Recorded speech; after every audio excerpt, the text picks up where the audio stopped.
तो दोस्तों आपका अपने चैनल एपेक्स करियर क्लासेस में 69,000 भर्ती में आज हम कुछ एक खास विषयों पर चर्चा करेंगे। उसमें सबसे पहले बड़ी इंपॉर्टेंट बात मैं आपको बता दूं कि 6 प्रश्नों पर आपत्ति पहुंची हुई है और जिसको लेकर बहुत सारी याचिकाएं कोर्ट में दाखिल की गई हैं। इसके बारे में चर्चा करेंगे। और कल तारीख आपको पता है कि कल कोर्ट में तारीख है शिक्षा मित्रों की, और वो पूरी कोशिश करेंगे कि उनको स्टे प्राप्त हो इस बात को लेके। इसमें भी हम आगे डिस्कशन करेंगे। आवेदन तिथि नहीं बढ़ने के संकेत मिले हैं, बात हुई है, वार्ता हुई है, तुमने संकेत दिए हैं कि पूर्ण पहले भी जितने टाइम था उतने ही टाइम में भर्ती कराई गई थी, अभी तो 2 दिन एक्स्ट्रा दिए गए हैं तो भर्ती उतने ही दिन में होगी। और एक और जानकारी ये आपको बता दूं कि केवल अब तक 947 ही आवेदन हो सके हैं, इससे ज़्यादा आवेदन नहीं हो पाए हैं। लेकिन एक अच्छी खबर यह है कि आपके अगर किसी भी मार्क्स में किसी गलती हो गई है पिछली बार भरने में, तो काउंसलिंग के टाइम में उसको संशोधन किया जा सकता है, कुछ चीज़ संशोधन वहाँ हो सकते हैं। और एक और बात पर चर्चा करेंगे कि यदि आपने फॉर्म भरने से पहले आपके टेट के 5 साल पूरे नहीं हुए थे, परंतु फॉर्म भरने के बाद टेट के 5 साल पूरे हो गए हैं, तो क्या आप इस भर्ती में बैठ पाएंगे कि नहीं बैठ पाएंगे। इन सब विषयों पर हम चर्चा करेंगे, एक एक करके हम बात करते हैं। सबसे पहले हम बात करते हैं 59,000 अध्यापक भर्ती के 6 प्रश्नों पर आपत्ति। 59,000 सहायक अध्यापक भर्ती पर परिणाम घोषित होने के बाद इसमें पूछे गए सवालों पर आपत्ति को लेकर याचिकाएं दाखिल होना शुरू हो गई हैं। मंगलवार को अधिवक्ता विभू राय ने सुनीता व अन्य की ओर से इस मामले में याचिका दाखिल की।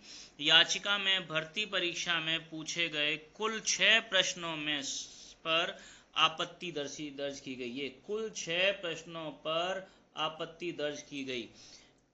इसी में मैं अगर आपको बताता हूँ, इससे पूर्व वरिष्ठ अधिवक्ता राधाकांत ओझा एवं अन्य वक्ताओं ने भी याचिकाएं दाखिल कर प्रश्नों की गलती का मामला उठाया। तो 69,000 में बहुत सारे 6 प्रश्नों पर आपत्ति की गई है।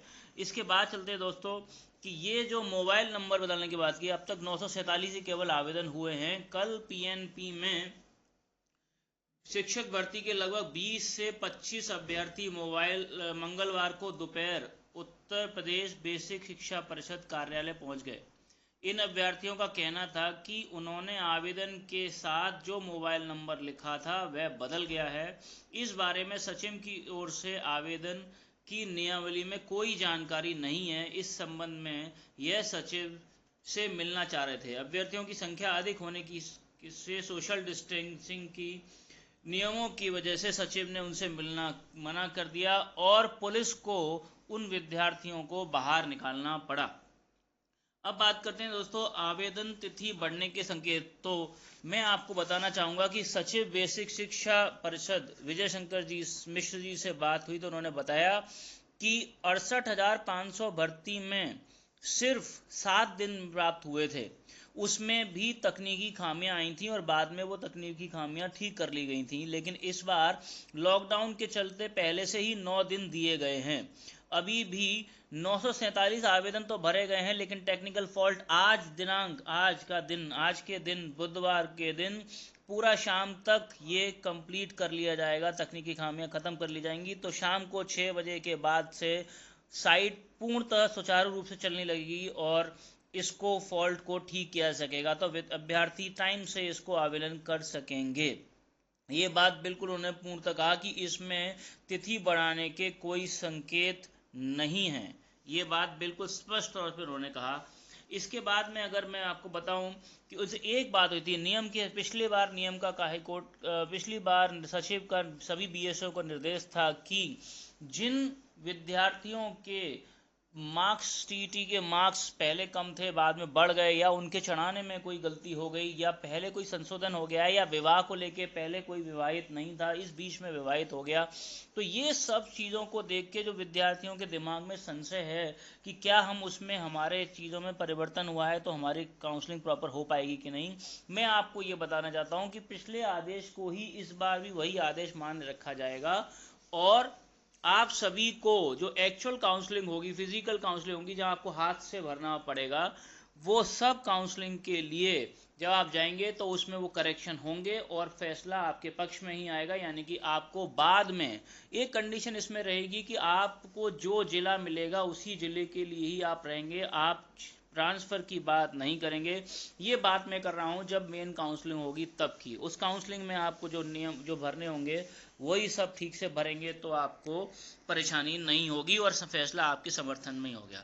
अब बात करते हैं कि यदि आपको टेट पास हुए 5 वर्ष हो गए हैं तो क्या आप आवेदन के लिए मान्य होंगे कि नहीं होंगे।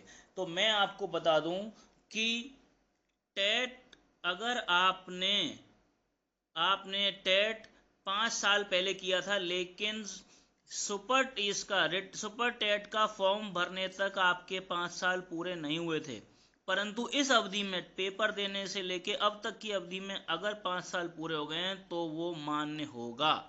आपको चिंता करने की ज़रूरत नहीं है, वो हर हालत में मान्य होगा।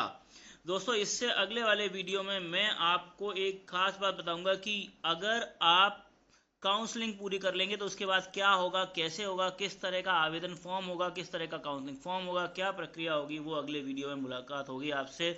अगर आपने ये चैनल सब्सक्राइब नहीं किया है तो प्लीज़ इसको सब्सक्राइब कर लीजिए। थैंक यू दोस्तों।